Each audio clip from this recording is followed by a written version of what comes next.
de réflexion profonde et d'échanges fructueux afin que la presse francophone demeure un pilier de la vérité, de la liberté et du progrès social.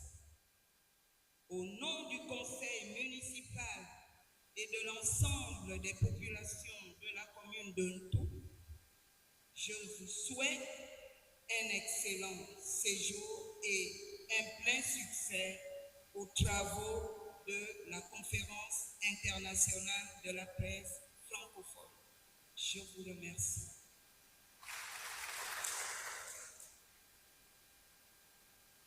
Merci, Madame le maire de la commune de Ntou, Madame Zéphirine et Totoa, qui vient donc sa bénédiction commune. Nous considérons que toutes les portes nous sont ouvertes et que cette conférence va et sans heure. Merci encore, Madame Dou. Le temps pour moi d'inviter à me rejoindre sur ce pupitre le représentant de la fondatrice de l'Université internationale Berthéjean à venir nous décliner son mot de bienvenue.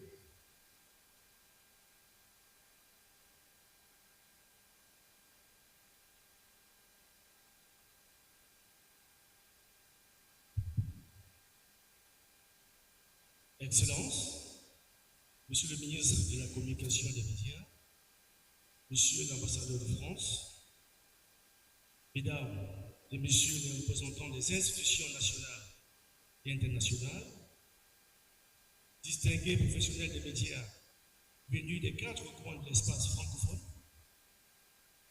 Mesdames et Messieurs les responsables des établissements de l'Université internationale de Libreville, chers chercheurs, enseignants, étudiants, Mesdames et Messieurs, c'est un honneur et un réel privilège de prendre la parole aujourd'hui au nom de Madame le Président de l'Université internationale de Libreville, Berthéjean, pour vous souhaiter la plus cordiale bienvenue. En accueillant cette conférence internationale de la presse francophone sur l'impact de l'intelligence artificielle dans les médias, notre université réaffirme sa vocation profonde. Être un sanctuaire de réflexion et un laboratoire d'anticipation où s'articule savoir académique et mutation sociétale. Distingués invités, Mesdames et Messieurs, avant de poursuivre mon allocution, permettez-moi de vous demander très respectueusement de bien vouloir vous lever afin d'observer une minute de silence en la mémoire du docteur Carlus Donald Kabanga, cofondateur de l'Institution internationale Berthéjean, pour l'associer à cet heureux événement. Ce jeune dont l'ambition était de bâtir une université d'excellence ouverte sur le monde et dédiée à l'épanouissement des nations.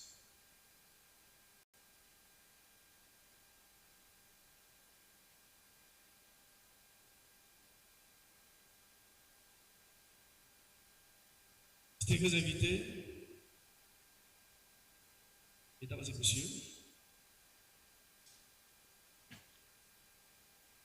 avant de revenir sur le sujet qui nous réunit ce jour,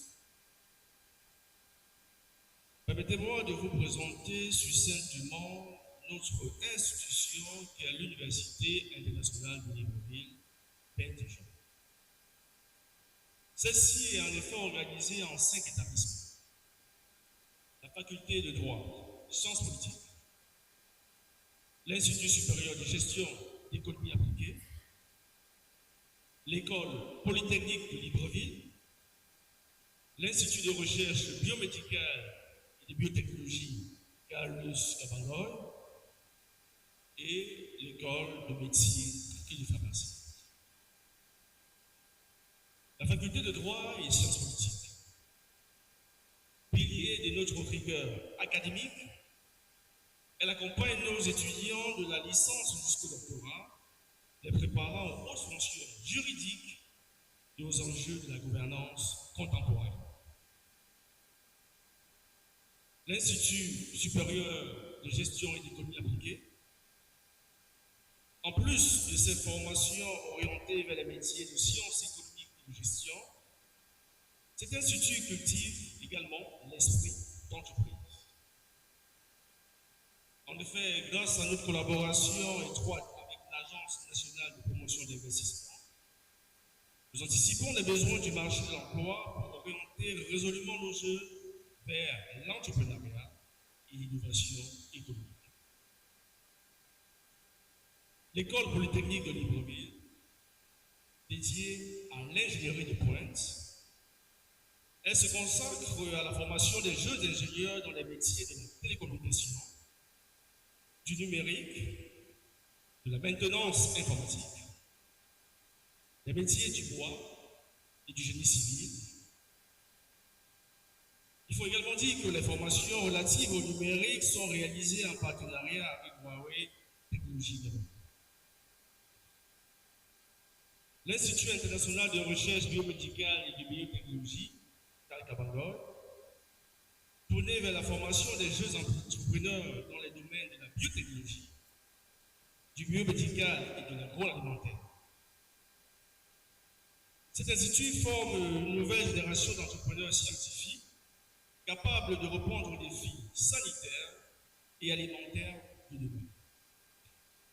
Et enfin, l'école de médecine et de pharmacie, qui a pour mission de répondre aux besoins de la société en matière de formation de médecins, pharmaciens et paramédicaux capables de contribuer au bon fonctionnement du système de santé au Gabon et dans la sous-région.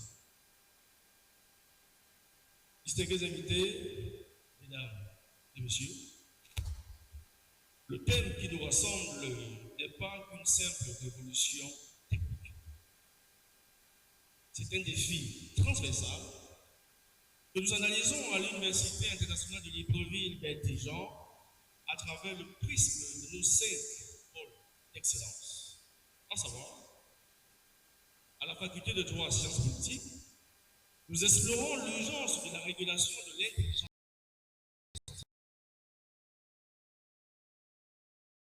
intellectuelle des journalistes et légiférer contre la désinformation sans entraver la liberté d'expression.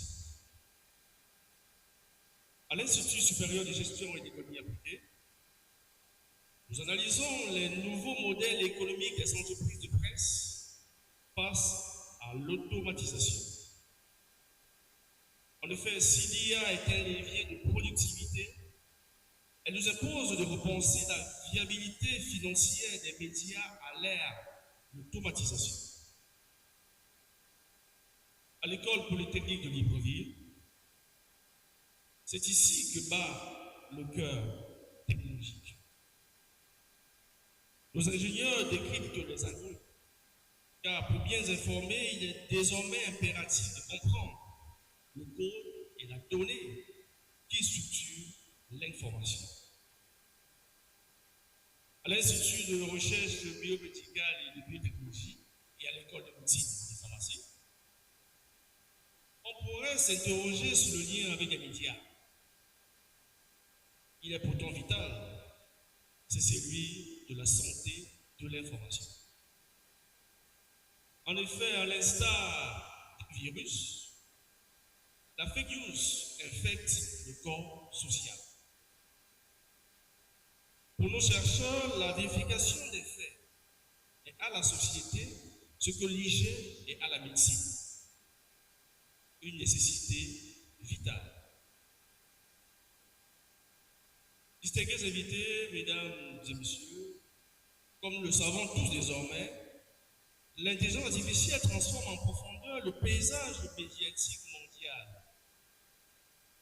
Elle modifie les modes de production de l'information, les pratiques journalistiques, les modèles économiques des médias, mais aussi les rapports entre l'information, la vérité et le citoyen.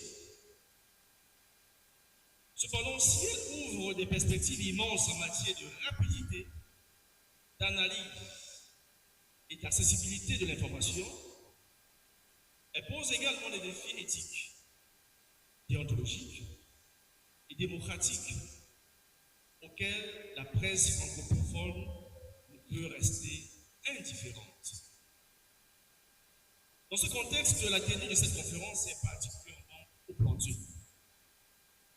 Elle offre un cadre privilégié pour penser collectivement les usages responsables de l'intelligence artificielle, renforcer les compétences des acteurs des médias et préserver les valeurs fondamentales du journalisme que sont la rigueur, l'indépendance et le respect de la dignité humaine.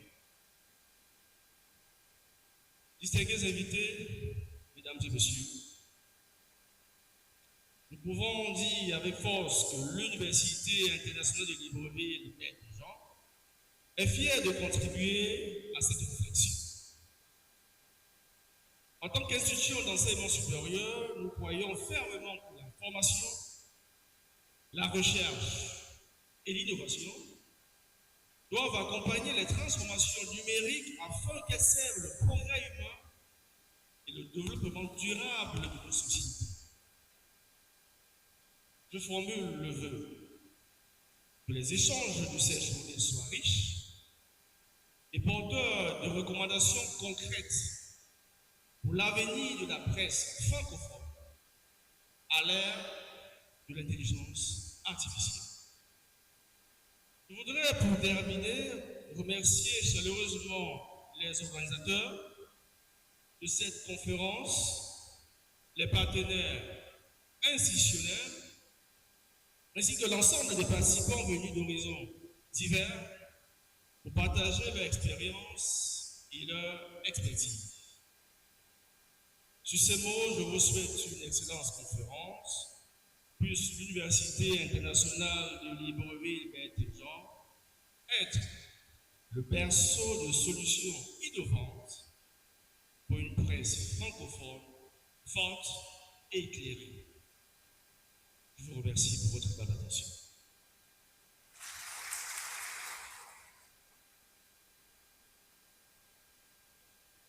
De suivre à l'instant le discours de bienvenue du représentant de la cofondatrice de cette université internationale et Jean, le docteur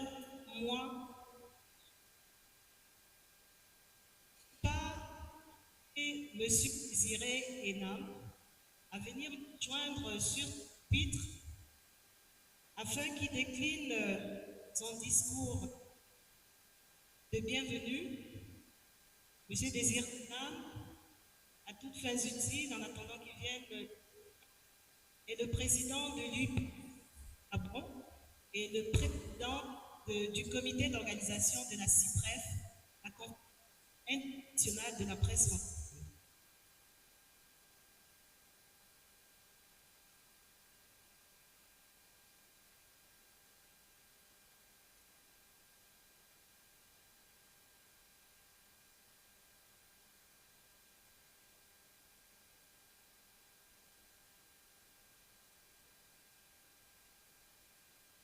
Excellence, Monsieur le ministre de la Communication et des Médias. Excellence, Messieurs les membres, Messieurs les représentants des membres du gouvernement, Madame le maire de la commune de Ntoum, Messieurs les membres du corps diplomatique,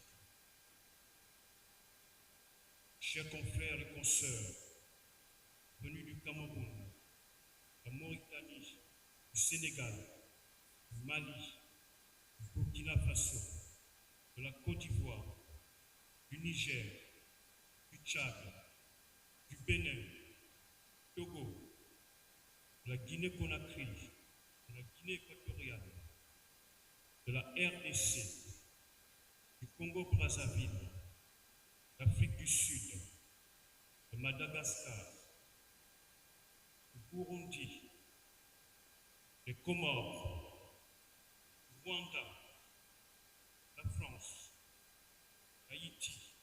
Canada, du Val d'Ost, de la Guadeloupe, distingués invités, c'est avec une émotion particulière et un profond sentiment de responsabilité que je me tiens devant vous aujourd'hui à l'occasion de cette conférence internationale de la presse francophone, CIPREF. Je tiens, avant toute chose, à saluer chaleureusement l'ensemble des pays frères et amis qui ont répondu présents à cette invitation.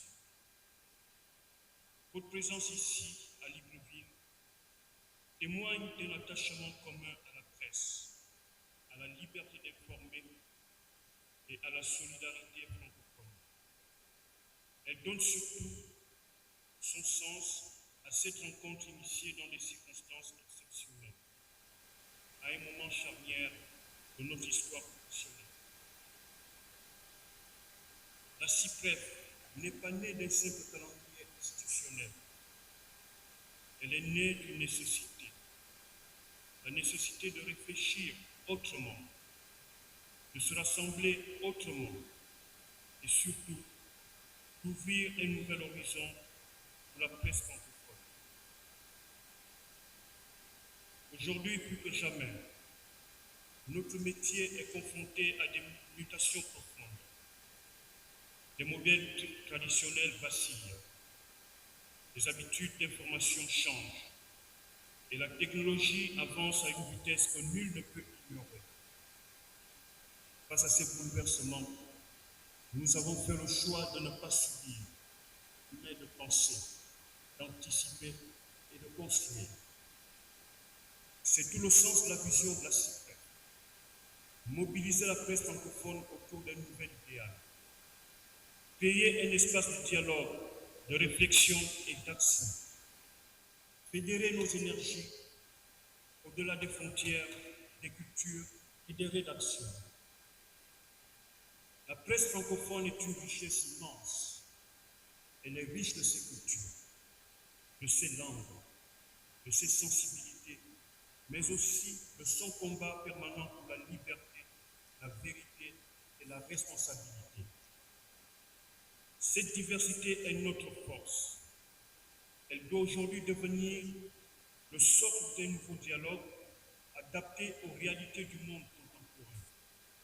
C'est dans cet esprit que le thème de cette conférence a été choisi, l'impact de l'intelligence artificielle sur les médias.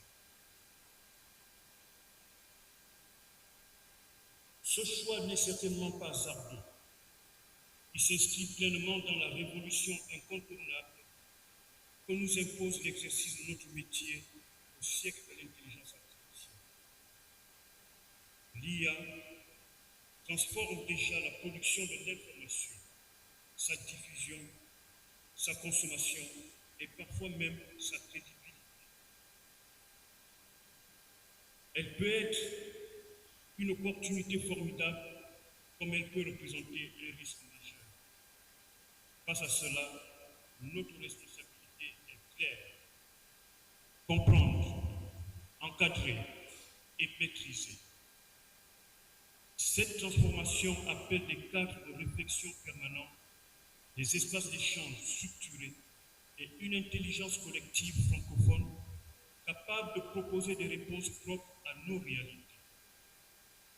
C'est pourquoi, à travers la CIPREF, nous invitons nos confrères à mettre en place ce nouveau cadre durable, évolutif et inclusif. Mais aucune innovation technologique, aussi puissante soit-elle, ne doit nous faire perdre l'essentiel. Au cœur de cette révolution, il y a une exigence non négociable, l'éthique. Il y a des valeurs qui fondent notre profession, la rigueur, la responsabilité, l'indépendance, le respect de la vérité et de la dignité humaine. L'intelligence artificielle ne doit jamais remplacer la conscience journalistique. Elle doit rester un outil, jamais une boussole morale. Chers confrères et consoeurs, la CIPREF est une invitation à penser ensemble l'avenir, à réinventer notre métier sans le renier et à bâtir une presse francophone forte, crédible et résolument tournée vers le futur. Je vous invite, durant ces travaux, à la lucidité, à l'audace, mais aussi à la fraternité professionnelle, car c'est unis dans le respect de nos différences que nous relèverons les défis de l'ère numérique. Je vous remercie.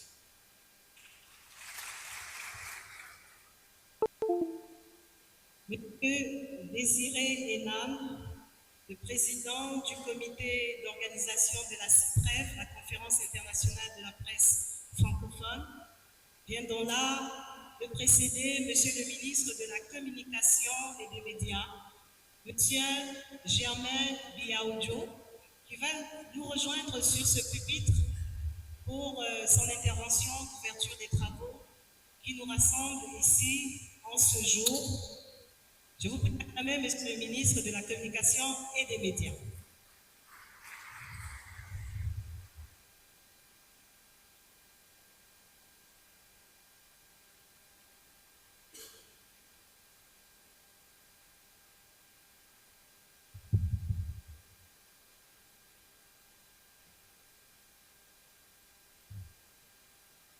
Madame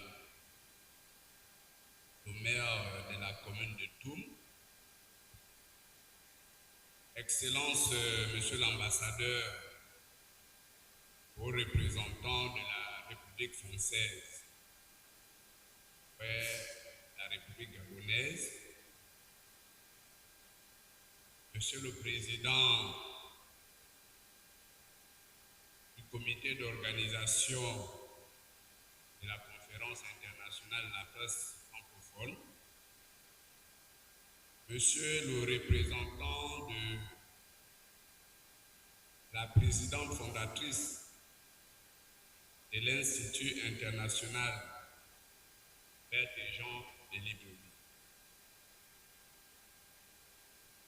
Mesdames et Messieurs les professionnels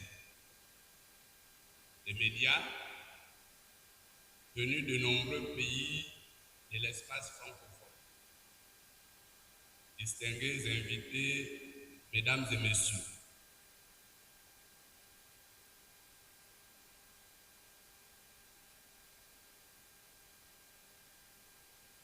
c'est au nom de Son Excellence, Brice-Clotaire Oligui Nguema, président de la République, chef de l'État, chef du gouvernement, que j'ai un particulier honneur de prendre la parole à l'occasion de la conférence internationale de la presse francophone qui se tient à Libreville, consacrée à un thème d'une actualité majeure: l'impact de l'intelligence artificielle sur les médias. Avant toute chose, je voudrais humblement et très respectueusement rendre un hommage appuyé à Madame Marie-Madeleine Bouranchou, présidente fondatrice de l'Institut international Berthe et Jean de Libreville, qui nous fait l'honneur de nous accueillir dans cet espace universitaire. Mesdames et Messieurs,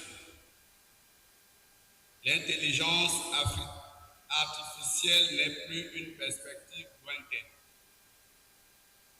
Elle est désormais une réalité quotidienne dans les salles de rédaction, dans les plateformes de diffusion, dans les outils de vérification de l'information, mais aussi, et c'est là tout l'enjeu, dans les mécanismes de manipulation et désinformation. Face à cette mutation profonde, une question centrale se pose à nous. Comment intégrer l'intelligence artificielle dans les médias sans perdre l'âme du journalisme. Mesdames et messieurs, l'intelligence artificielle offre également des opportunités considérables. Elle permet d'améliorer l'accès à l'information, d'accélérer les traitements des données, de diversifier les formats éditoriaux et de toucher de nombreux publics. Pour les médias africains et francophones, elle peut être un levier de modernisation, de compétitivité et de rayonnement. Mais l'intelligence artificielle n'est pas que neutre. Elle pose des défis éthiques majeurs, fiabilité des contenus, transparence des sources, protection des données, respect de la dignité humaine.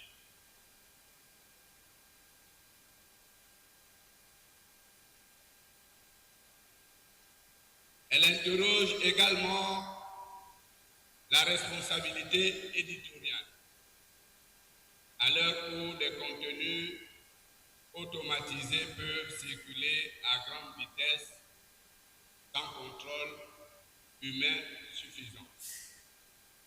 C'est pourquoi le rôle des États, des régulateurs, des professionnels des médias est plus que jamais essentiel. Au Gabon, le gouvernement est pleinement conscient de ces enjeux. Notre ambition est claire. Accompagner la transformation numérique des médias, tout en préservant la liberté de la presse, le pluralisme et la qualité de l'information. Cela suppose un cadre réglementaire adapté, évolutif et protecteur. Un dialogue permanent entre les acteurs des médias et surtout un investissement fort dans la formation ainsi que les journalistes maîtrisant les outils de l'intelligence artificielle plutôt que de les subir. L'intelligence artificielle ne doit donc pas remplacer le journalisme. Elle doit être un outil au service de son discernement, de son professionnalisme et de sa mission fondamentale, informer avec rigueur, honnêteté et responsabilité. Informer avec rigueur, honnêteté et responsabilité. Mesdames et messieurs, cette conférence internationale est un espace précieux de réflexion collective. Elle permet de confronter des expériences, de partager des bonnes pratiques. Je vous ai annoncé à l'entame une halte musicale. Elle aura ceci de particulier que le comité d'organisation a choisi volontairement de mettre en évidence une jeune génération. Occasion pour nous de montrer le travail qui se fait au Gabon intergénérationnel. Ce sont des jeunes dames et jeunes messieurs qui viendront prester tour à tour devant nous. Et je vais appeler la première, l'artiste Reine, qui va me rejoindre ici, si elle n'est pas déjà installée. Reine est une jeune étudiante de l'université Omar Bongo, étudie en littérature, et son passe-temps favori, c'est la musique. À l'université Omar Bongo, où elle étudie, elle fait partie de la chorale de l'UOB.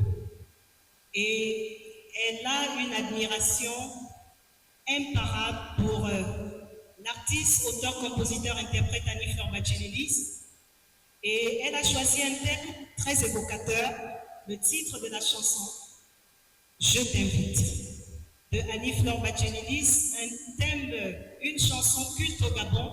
Je suis sûre que pour ceux qui ne le connaissent pas, vont découvrir et surtout écouter cette voix, cette artiste en herbe montante, reine. Je ne sais pas où elle se situe, que son guitariste Harold qui l'accompagne est déjà installé. Alors, reine, sous vos acclamations, accueillez Reine, l'artiste Reine, qui va nous interpréter la chanson d'Annie-Fleur Bachelidis, Je t'invite. Bonjour à tous. Alors, ce matin, j'ai le privilège d'interpréter une chanson d'une très grande dame qui continue de marquer l'univers musical gabonais. Alors, je vous invite humblement à m'écouter.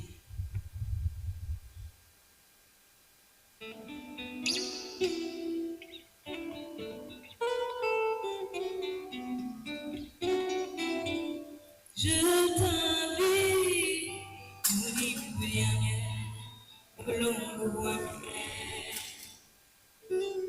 je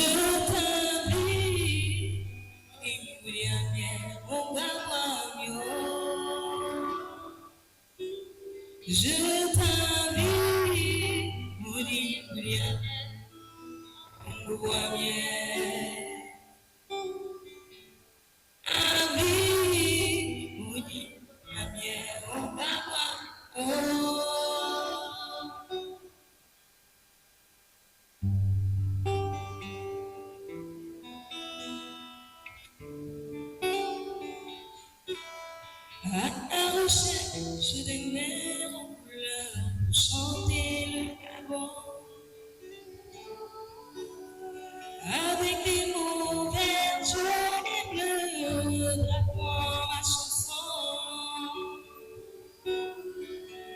Que les couleurs me déteignent sur la mer, sans que mes pas ne se perdent en forêt. Juste l'idée de trouver en plein air, chanter le Gabon.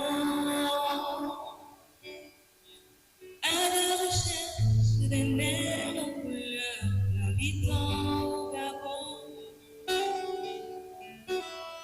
Avec des mots qui te parleront de mon toit d'Afrique. Sur une île au couvert, saluant le coucher du soleil. Sur une pirogue, nous serons sur le bouet. Je t'invite, maudit Boulianier, au long Boulianier.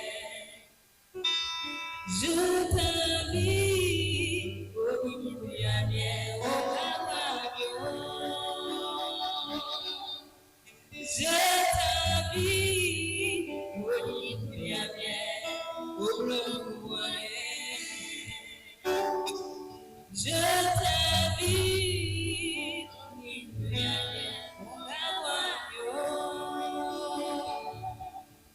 Il y a tellement de choses à te faire. Envie rouge, mais dans ma chanson il n'y a que des sons, des images qui tournent avant. Quand tu seras le vivre, c'est mon lapin.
L'artiste Reine, jeune étudiante à l'Université Omar Bongo, étudie en littérature, qui vient de nous interpréter le titre de Hanifa Bachelilis, Je t'aime.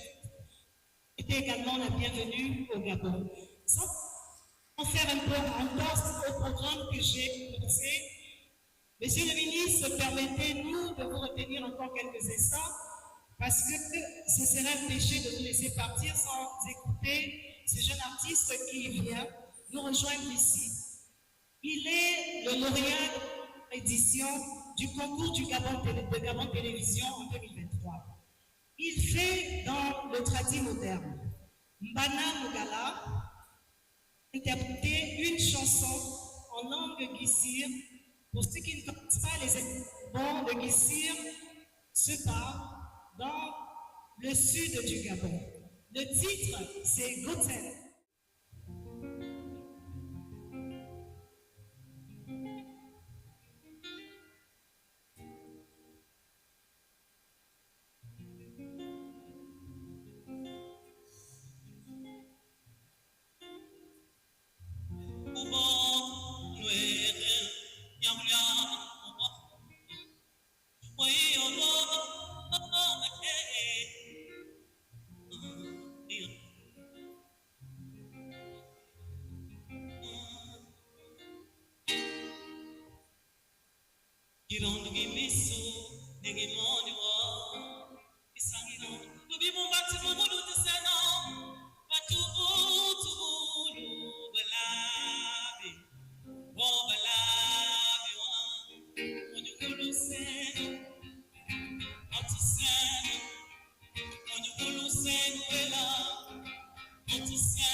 Bana, il y a encore 2 ans, n'était pas connu, mais grâce à la première édition du concours de chant organisé par Hanifa Bachelilis avec le concours de la chaîne nationale Gabon Télévision, Bana a remporté la 20 cette chanson, ce prix, et parce que nous avions tous la chair de poule dans la salle, très original, chantant en langue, même si on ne comprend pas, on se laisse entraîner, et il nous a interprété le chant Gotsend qui veut dire l'entente. Alors je disais à l'instant que nous allons faire un peu encore ce programme annoncé. Pour des raisons de calendrier, certaines autorités vont devoir nous laisser, mais nous on va rester, mais ils nous suivront de loin. Alors nous allons procéder, nous allons faire la photo de famille et les photographes qui se mettent en place, qui nous disent où est-ce qu'on place. Monsieur le ministre, vous venez par ici, monsieur le représentant du gouvernement, du président du gouvernement a venu nous rejoindre, les officiels. Venez également nous rejoindre pour cette photo de famille. Le président de la CIPREF, Madame le maire, ils vont vous disposer pour cette photo officielle. Le ministre de la Communication voudrait que les doyens, il les a salués tout à l'heure, de la presse.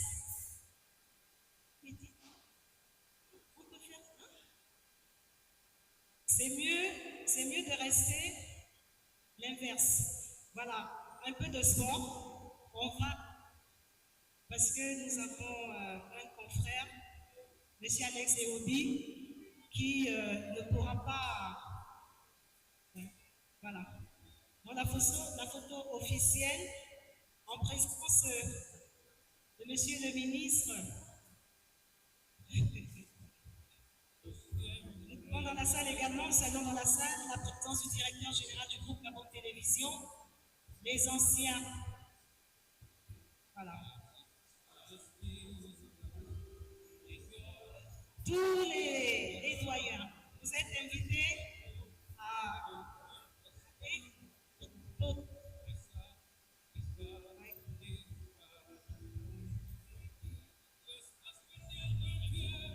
Parce que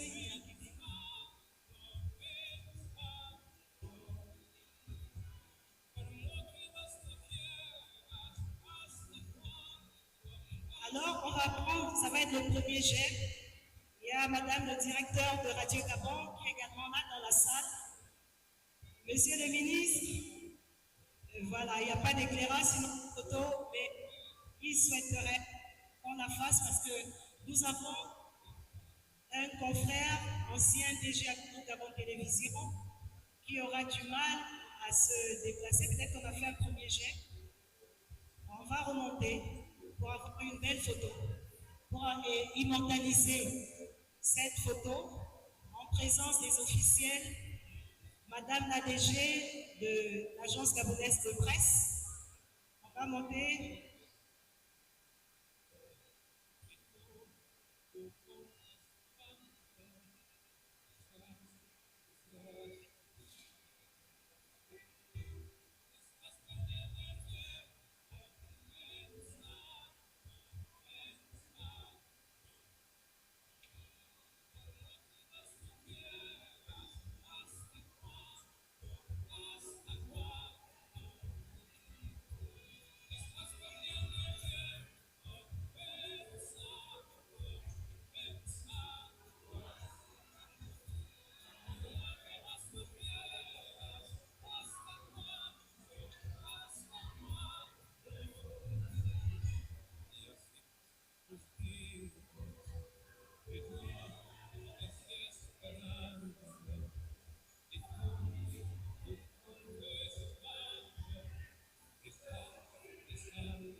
Merci, Monsieur le ministre des Médias, qui va s'attirer également le représentant du vice-président du gouvernement. C'est pour des raisons de calendrier. Ils auraient aimé rester avec nous jusqu'à la fin, mais ne partez pas, parce que la conférence ne fait que commencer. Juste après cette photo de famille, nous allons poursuivre avec la conférence inaugurale. Comme je vous le disais, elle sera animée par le docteur Jean-Claude Nkou, qui nous vient du Congo-Brazzaville. Monsieur Jean-Claude Nkou, s'il peut venir me rejoindre, s'il est dans la salle, le temps que les officiels se disent au revoir, qu'on immortalise les instants aussi en présence des officiels. Madame le maire, vous restez avec nous. Vous restez avec nous. Nous vous prenons en otage. Vous nous avez donné les clés de la ville, mais on souhaiterait qu'on s'assure que les clés fonctionnent. Voilà. Donc, jusqu'au cocktail, vous serez avec nous.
Si l'artiste Master No est dans la salle, est-ce qu'il peut se rapprocher de moi?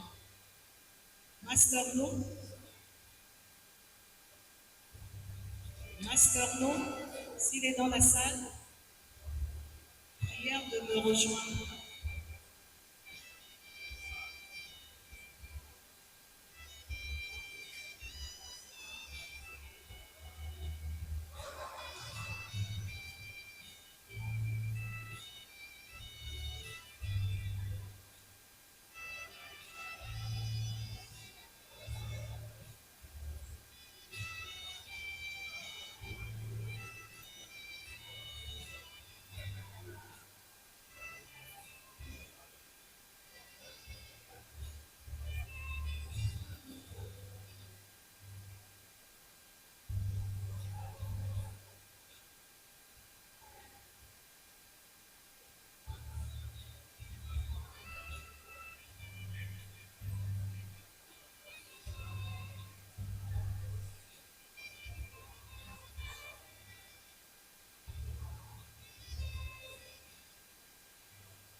connus hors de nos frontières et qui continuent à faire des merveilles. Alors nous, on va commencer. Ceux qui sont à l'extérieur viendront nous retrouver.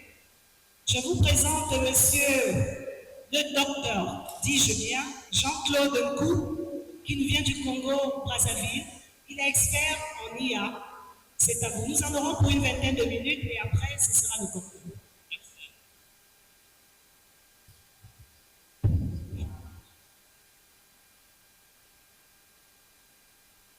Bon, voilà. Alors, les amis, chers confrères, merci à vous d'accueillir ici devant vous à l'occasion de ces assises, à l'issue desquelles, en tout cas, j'espère que nous sommes tous appelés à être augmentés par l'intelligence artificielle, puisque c'est bien de cela qu'il s'agit aujourd'hui. Mais permettez-moi, parce que cela me passe un peu par la mémoire, avant tout, de vous relater une petite anecdote.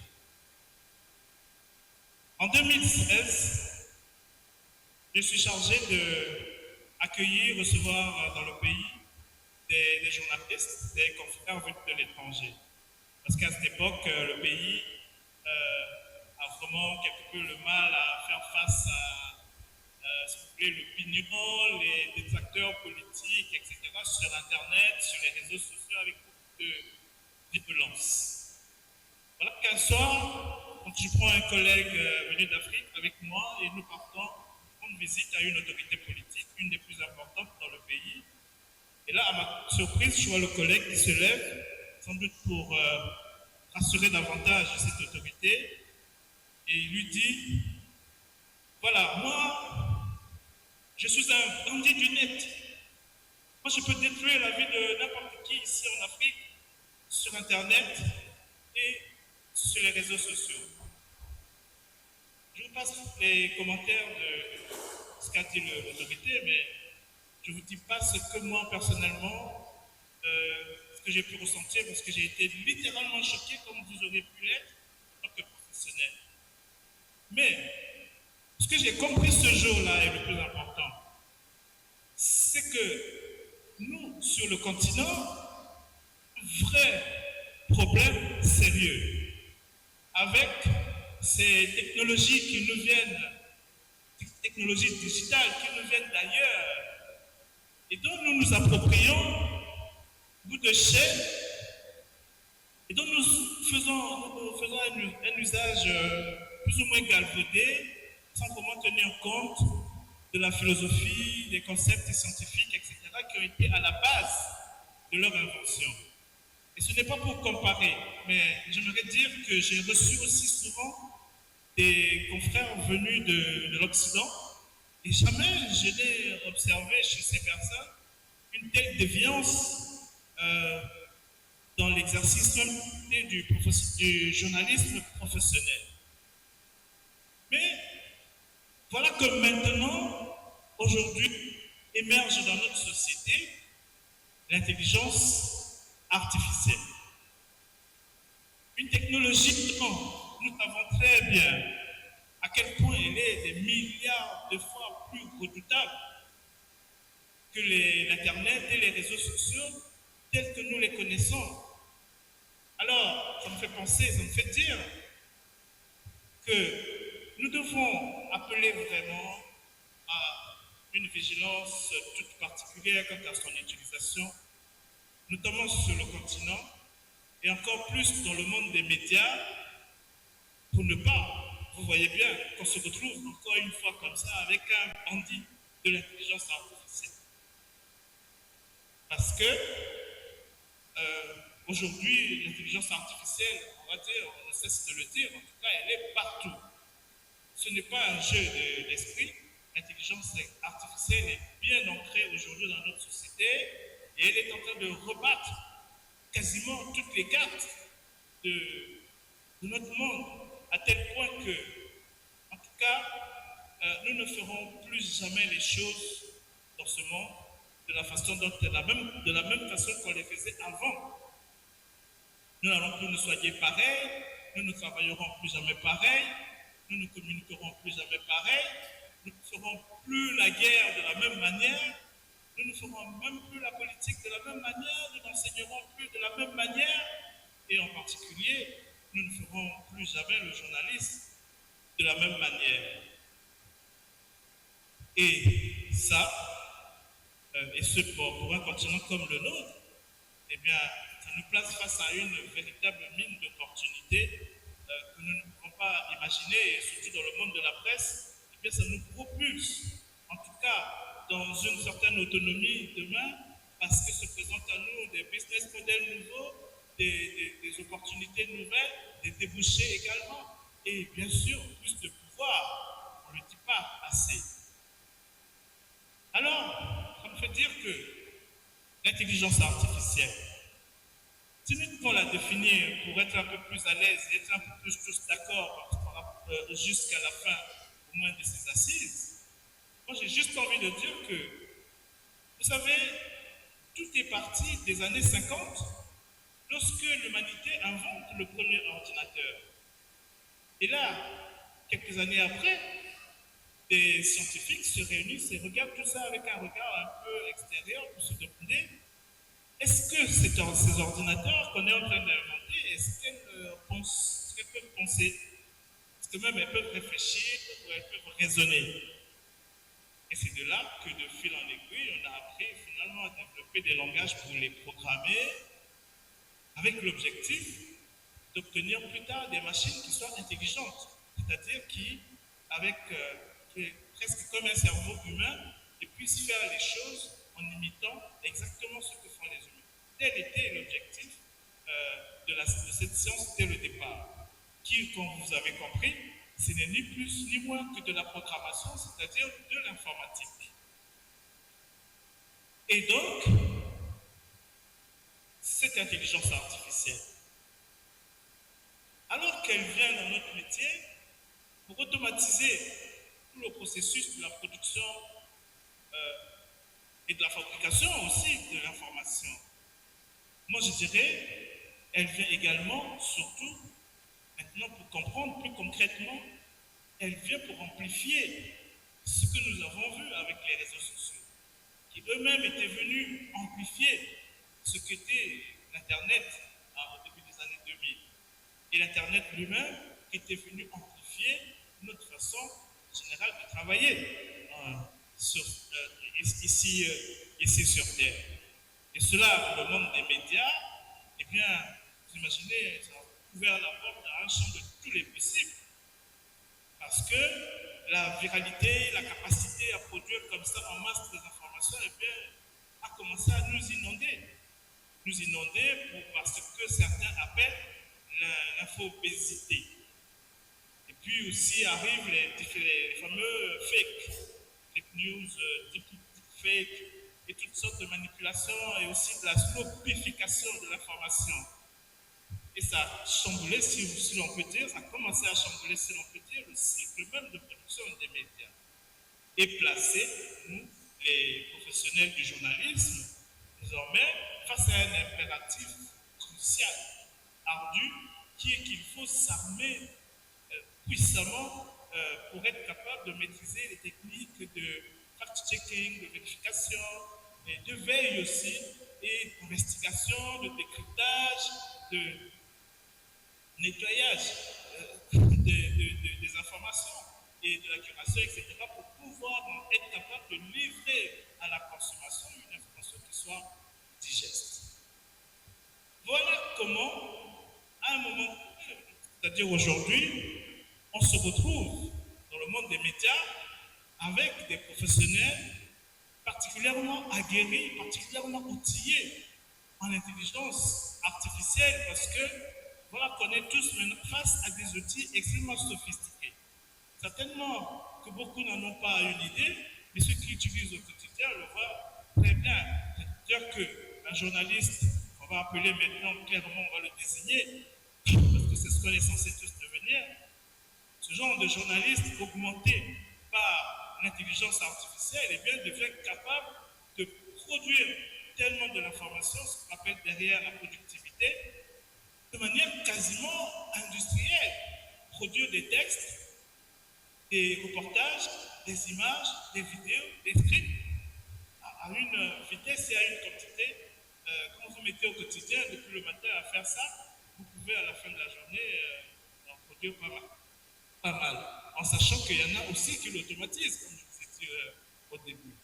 Alors ce journalisme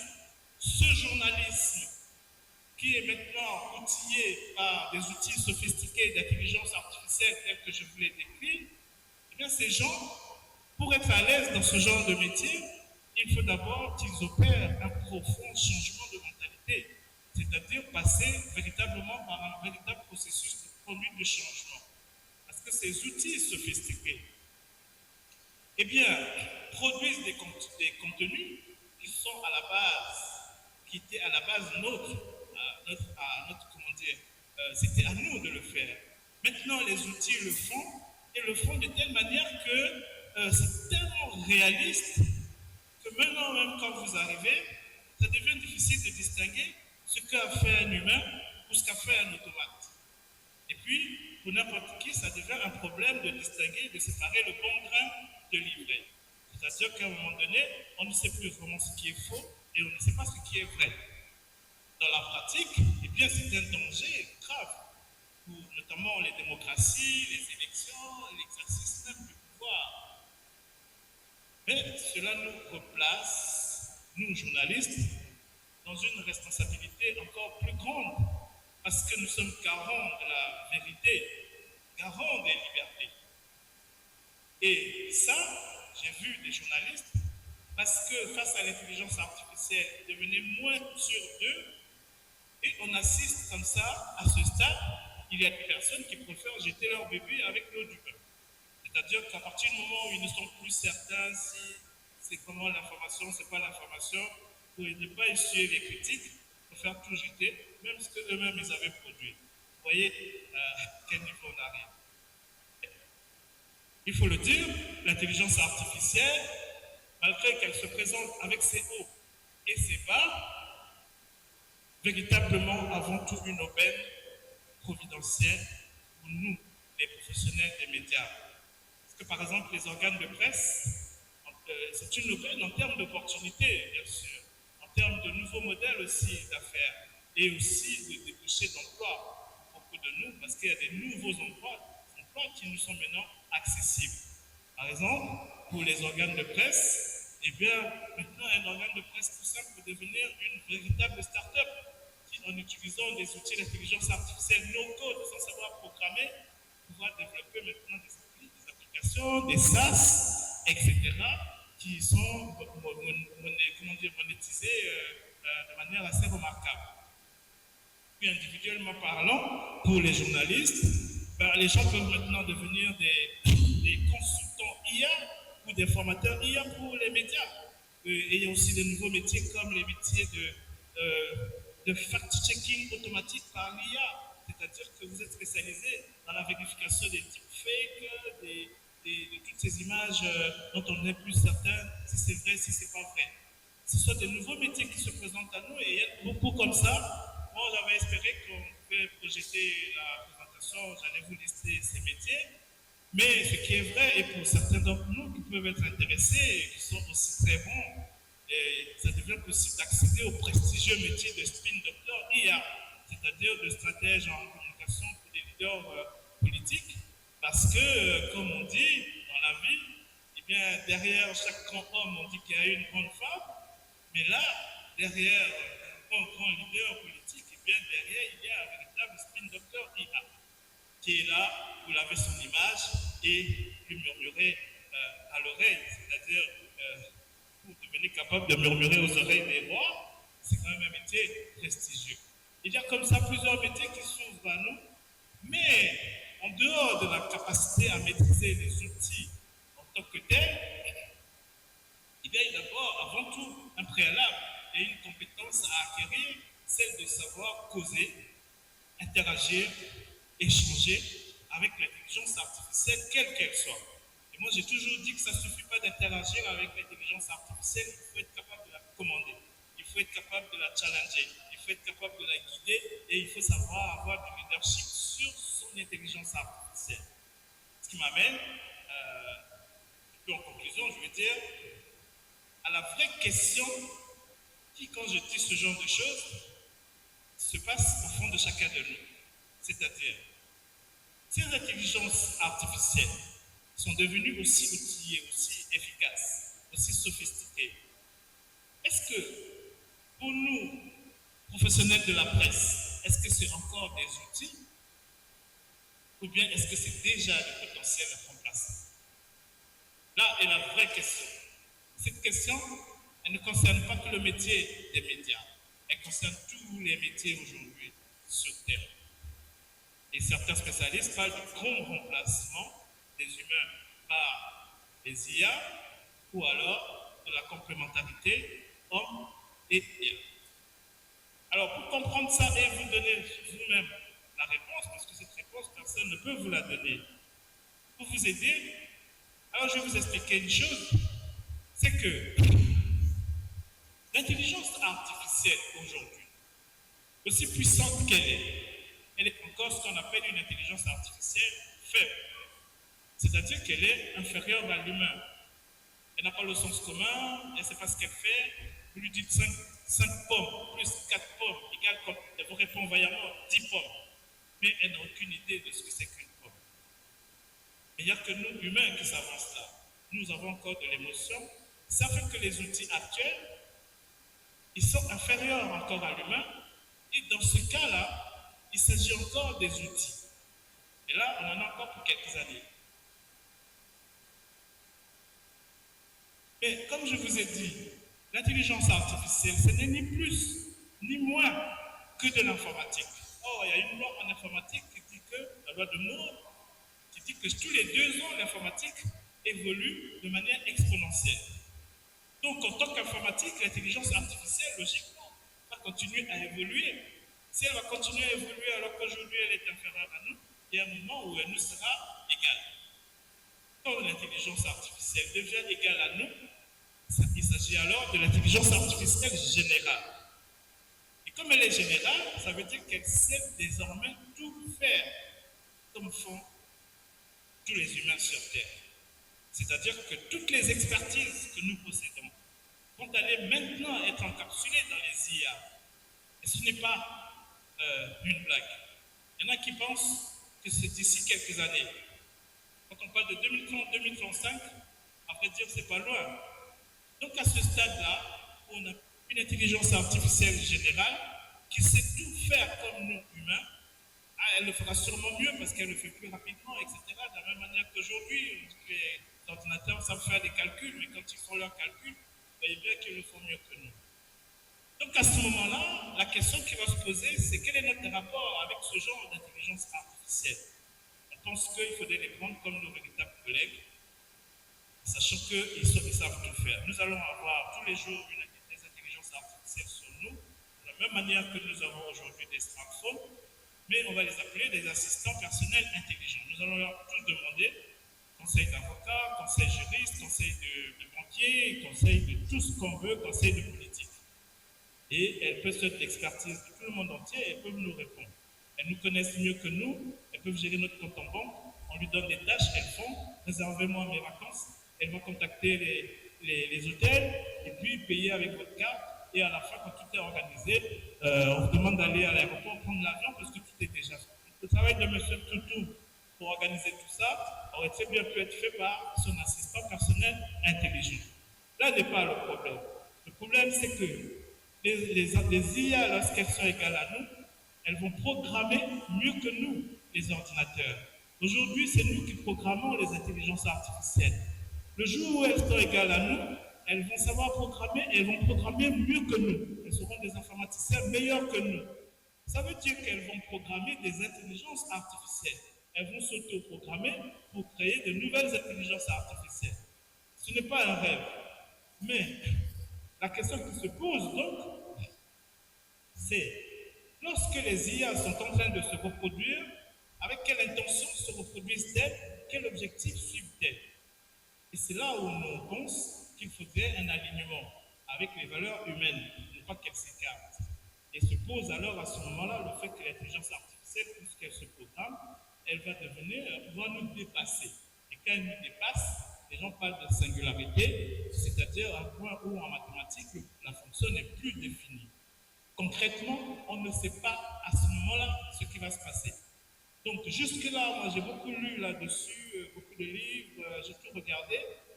Je n'ai trouvé encore personne qui dispose comme une boule de cristal pour pouvoir nous dire ce qui va se passer à ce moment-là. Donc moi, ce que je peux vous dire de manière plus concrète, c'est que vous allez être des journalistes augmentés parce que vous allez apprendre à maîtriser les outils d'intelligence artificielle.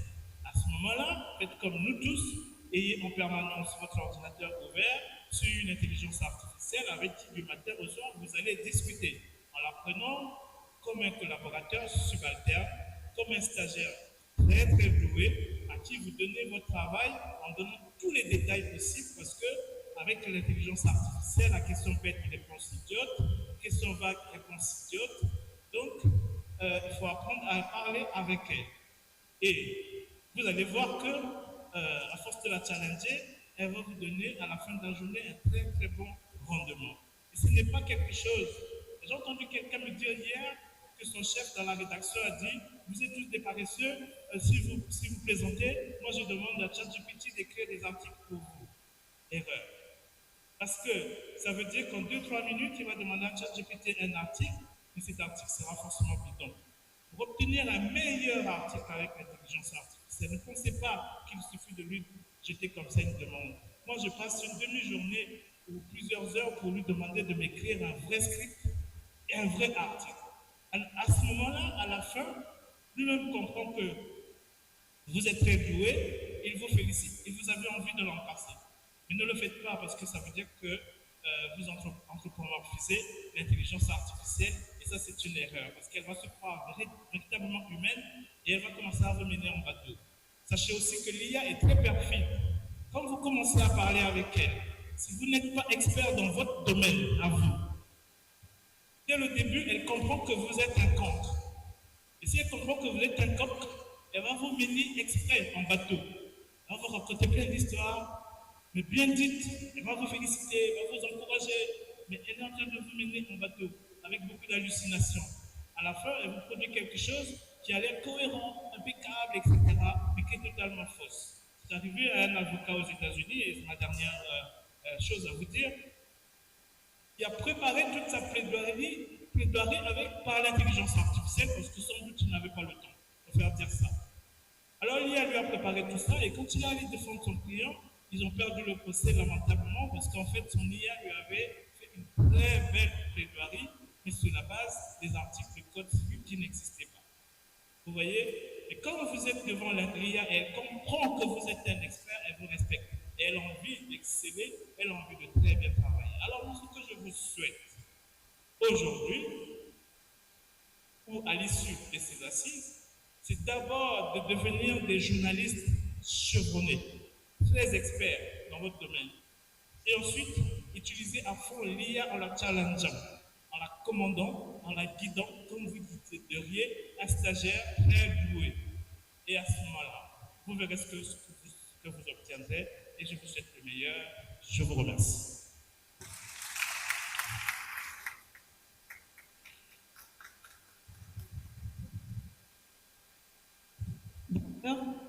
Vous avez répété votre temps.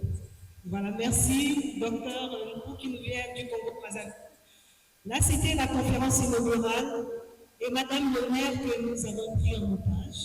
Ce n'est pas fini, mais on vous libère bientôt. Parce qu'on voulait nous assurer que les clés de la commune, la porte que vous avez ouverte, que les clés fonctionnent. Donc vous restez avec nous jusqu'au cocktail qui ne saurait tarder. Maintenant, ceux qui étaient là depuis le début, j'avais annoncé une deuxième halte musicale. Et le comité d'organisation de la CIPREF a voulu vous prêter un slammer. Il est triple champion du Gabon en slam. Mais je le découvre, mais j'ai hâte de le voir sur scène et de vous le faire découvrir. pour qu'en partant d'ici, que vous reteniez un homme de slameur au Gabon, le nommé Master No, que je vous prie d'acclamer, Master No, qui va nous faire entrer dans son immeuble. Merci.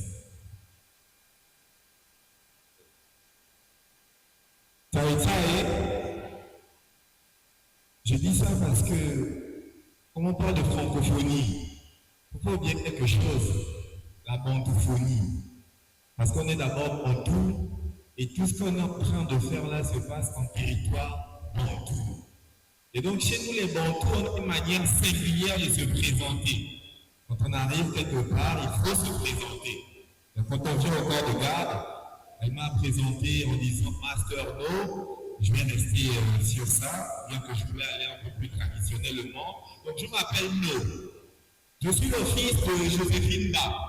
Joséphine Ba est la fille de Léon Ba. Traditionnellement, on dit Mbaminko. Mbaminko est le fils de Minko Enan. Et c'est dans le coma d'Ayana Dongwan que j'ai su qu'il était le fils d'Akomamba. Akomamba, il est le fils de Baevini. Baevini est le fils de Vinekan. Et Vinekan est le fils de Kana. Kana est le fils de Neopseu. Neopseu est le fils de Tchouesamer. Le Tchouesamer est le fils de Sabola. Sabola est le fils de Yakara. Yakara est le fils de Karamebere. Karamebere est le fils de Boulomopé. Boulomopé est le fils de Pesokomo. Pesokomo est le fils de Sekonomba. Sekonomba est le fils de Mabé. Mabé lui-même fils de Moulou. Donc, il était dit comme il se vient dit, Mamine Koumi à qui Ngos. Le Yo, et Yo, les criés créateurs à crier en criant, oh là yeah. Quand je dis oh là yeah, ça veut dire je m'apprête à vous donner une connaissance et celui qui est apte à tenir cette connaissance, il répond simplement yeah. Oh là yeah. Oh là yeah. Ça est. On m'a demandé de parler d'un sujet qui rassemble. Parce que pour mener un combat, pour entretenir un héritage, il faut être uni. Il faut rassembler.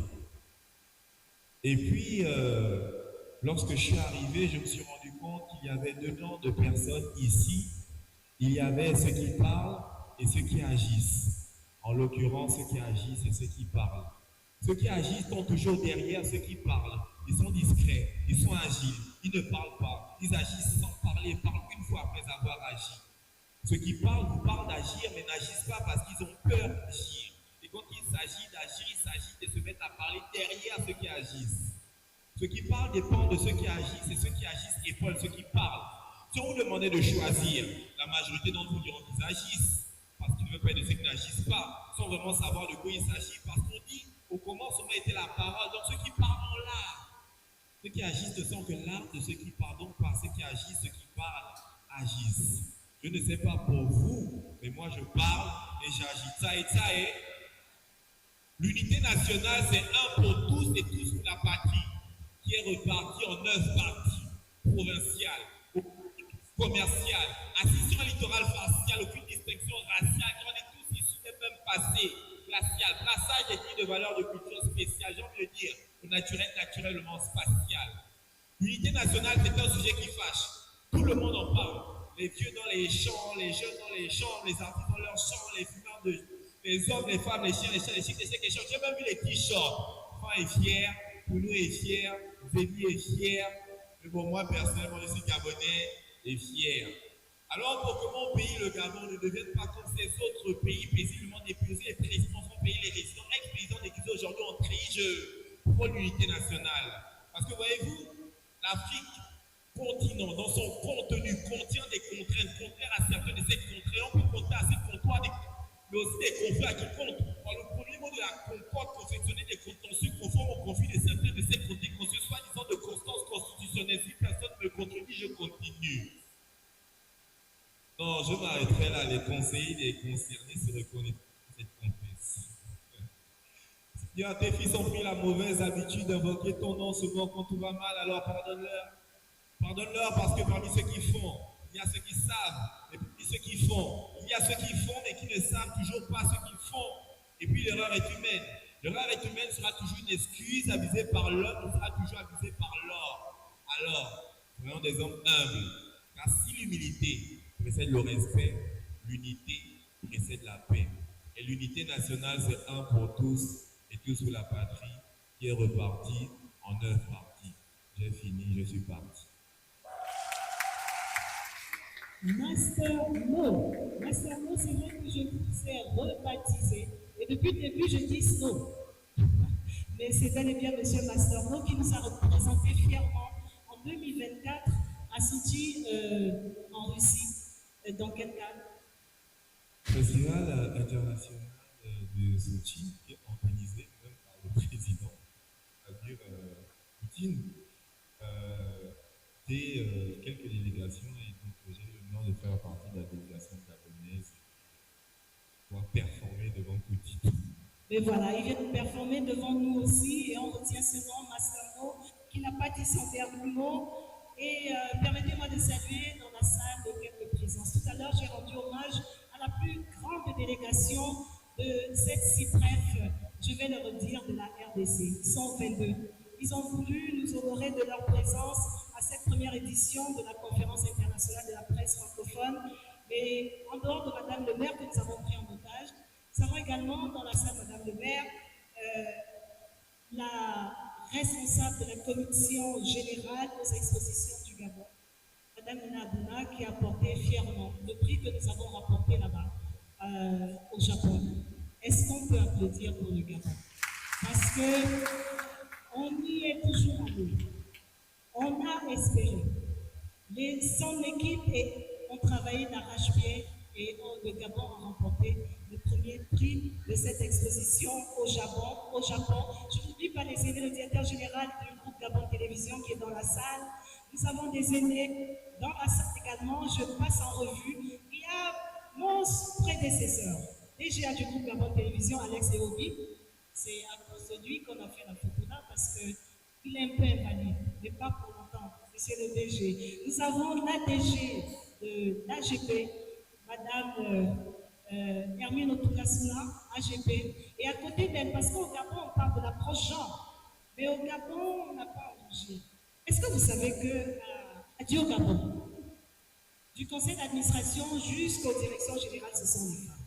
Et nous avons dans la salle le directeur général de Radio Gabon, dans la salle. Et il y a des confrères, au fur et à mesure que je pourrais vous faire un petit clin d'œil. Alors, Madame le maire, puisque c'est vous notre point focal, je vais appeler une jeune dame. Je vous assure, moi, quand je l'ai écoutée, j'ai eu la chair de poule. J'ai cru que c'était Annie Flore, en fermant les yeux, vous pensez que c'est Annie Flore, mais non. C'est une jeune dame qui, elle-même peut-être pourra vous le dire, elle respire Annie Flore. Elle aime Annie Flore. Annie Flore, c'est presque son demi-dieu.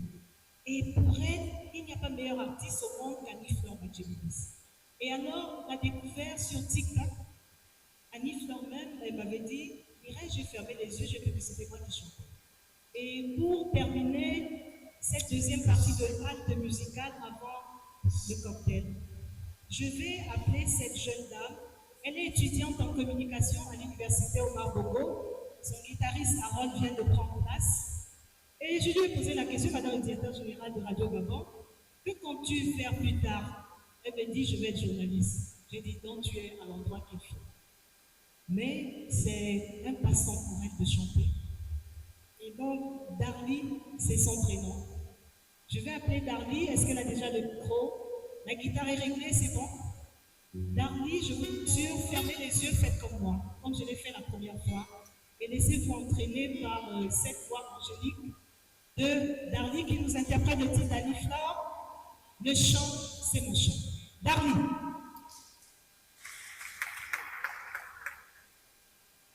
Oh,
sa passion. Même si elle veut être journaliste, elle dit mon premier choix, c'est le chant.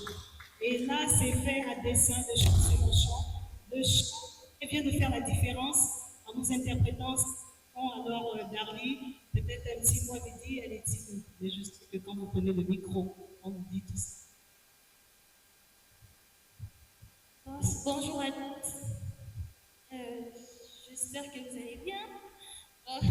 Je suis maman. Et je tiens à remercier maman Annie-Flore parce que c'est elle qui me donne l'occasion aujourd'hui de pouvoir m'exprimer parce que la musique, c'est ma passion, quelque chose que j'aime vraiment. Et merci beaucoup. Vraiment merci. Je tiens à remercier mon guitariste qui m'accompagne toujours. C'est quelqu'un que je tiens à cœur. Bonne soirée à tous. Et vous voyez, journaliste en devenir, vous avez vu tellement quand elle prend le micro, c'est autre chose qu'elle nous présente, elle est une grande passivité. Parce qu'Annie-Flore, il faut tout vous dire. Voir Annie-Flore. Annie-Flore veut dire au comité d'organisation, vous savez, je travaille sur la transmission générationnelle.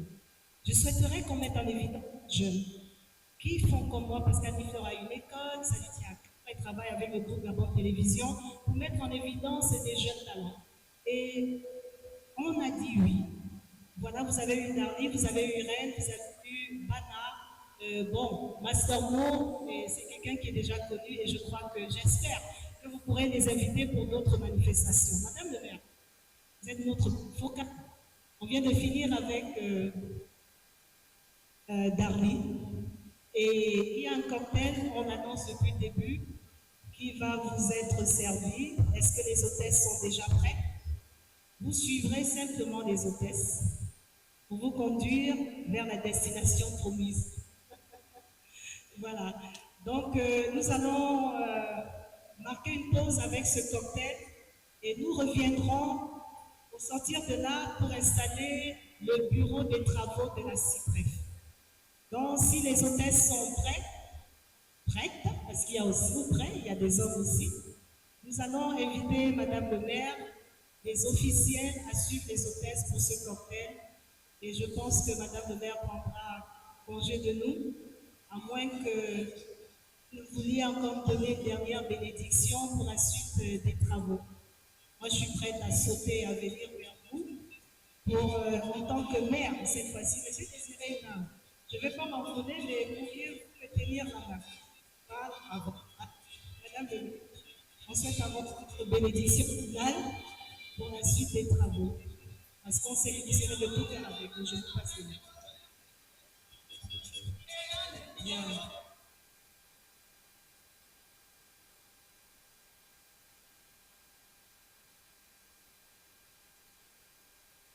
Bien. Madame le maire réjouit d'avoir passé ces agréables moments avec le monde de la communication et surtout d'avoir partagé la thématique et la problématique de l'intelligence artificielle, son impact pour les médias. Mais j'aurais bien voulu poursuivre ces échanges avec vous. Malheureusement, pour des contraintes d'agenda, je vais devoir disposer et souhaiter à tous de passer une agréable fin de journée et surtout des échanges fructueux, comme je l'ai dit tantôt, et que cette conférence soit pour le Gabon et le monde de la francophone un signal fort attendu par tous sur l'impact positif que nous attendons tous de l'intelligence artificielle. Je vous remercie et que Dieu bénisse ces travaux. Merci Madame le maire. Alors les officiers, Madame pour ce cocktail, fait par M. Désiré Imam. Après le cocktail, va procéder. Alors, il y aura un président, un vice-président, un rapporteur, deux, et nous allons poursuivre. Le programme que vous avez par devers vous va simplement suivre son cours, que se préparent les modérateurs et rapporteurs. Parce que moi, je vais devoir m'éclipser en tant que MC. Encore une fois, je suis Mireille Di, journaliste, présentatrice, productrice d'émissions, présentatrice de l'émission au féminin depuis 4 ans sur Gabon Télévision. Donc, vous pourrez, vous tous les officiels, tout le monde est convié pour ce cocktail. Je vous en prie, la plus forte délégation, elle est où de RDC? Allez, venez, mesdames et messieurs, suivez. Voilà, monsieur Total qui est dans le